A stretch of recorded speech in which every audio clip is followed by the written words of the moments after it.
America और Iran के बीच बढ़ते तनाव को देखें तो होर्मुज़ जलडमरू मध्य पूरी दुनिया की राजनीति का सबसे बड़ा केंद्र बनता जा रहा है।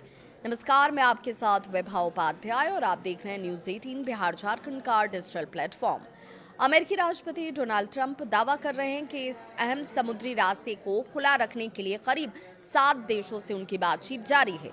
जल्द ही एक होर्मुज़ कोएशियंस बनाने का ऐलान भी किया जा सकता है, लेकिन जमीन पर हालात कुछ और ही कहानी बयां कर रहे हैं। अब तक ट्रंप किसी भी ऐसे देश का नाम साफ तौर पर नहीं बता पाए जो अमेरिका के साथ अपने युद्धपोत होर्मुज़ में भेजने को तैयार हो, और यही वजह है कि अमेरिका की इस पहल को लेकर कई सवाल खड़े हो रहे हैं। दरअसल होर्मुज़ जलडमरू मध्य दुनिया के सबसे अहम तेल सप्लाई रूट्स में से एक है। खाड़ी देशों से निकलने वाला बड़ा हिस्सा इसी रास्ते से होकर एशिया और यूरोप तक पहुंचता है। ऐसे में अगर ये रास्ता बंद होता है तो वैश्विक ऊर्जा बाजार पर इसका सीधा असर पड़ेगा। इसी को लेकर ट्रंप ने यह भी कहा कि जिन देशों को इस रास्ते से सबसे ज्यादा फायदा होता है उन्हें इसकी सुरक्षा की जिम्मेदारी भी उठानी चाहिए। एयरफोर्स वन में पत्रकारों से बातचीत के दौरान ट्रंप ने यह भी कहा कि अमेरिका को इस रास्ते से बहुत कम तेल मिलता है और इसीलिए चीन जैसे देश इस पर ज्यादा निर्भर हैं। इसलिए उन्होंने संकेत ये भी दिया कि एक्साई जिनपिंग की अगर सरकार की बात करें तो यहाँ पर कई देशों को आगे आकर इसमें अपनी भूमिका सुनिश्चित करनी चाहिए। हालांकि ट्रंप के इस बयान के बाद जिन देशों के नाम चर्चा में आए उनका रुख काफी ठंडा नजर आया। ऑस्ट्रेलिया ने साफ कर दिया कि वो फिलहाल होर्मुज़ में अपने जहाज तो नहीं भेजेगा। वहीं सेन टेकैची ने भी कहा कि भाई इस मुद्दे पर अभी कोई अंतिम फैसला हुआ नहीं है और जापान अपने स्तर पर स्थिति का आकलन ही कर रहा है। इस तरह साउथ कोरिया ने भी कहा कि अब अमेरिका के साथ बातचीत जरूर कर रहा है वो, लेकिन अभी किसी सैन्य तैनाती को लेकर कोई कमिटमेंट नहीं किया गया है।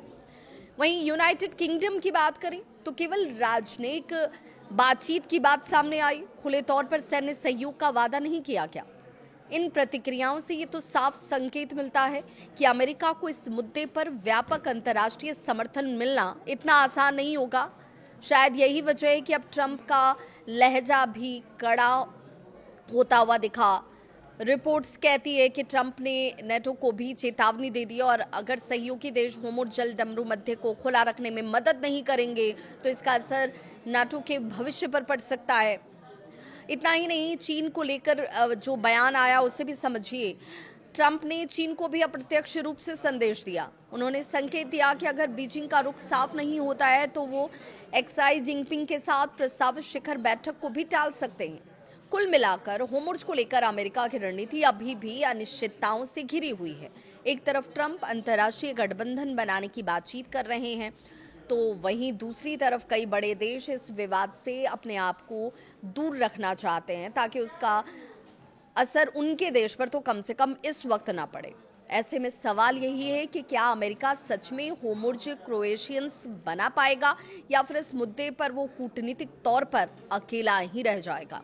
इस खबर पर आपकी क्या है राय, जरूर साझा करें।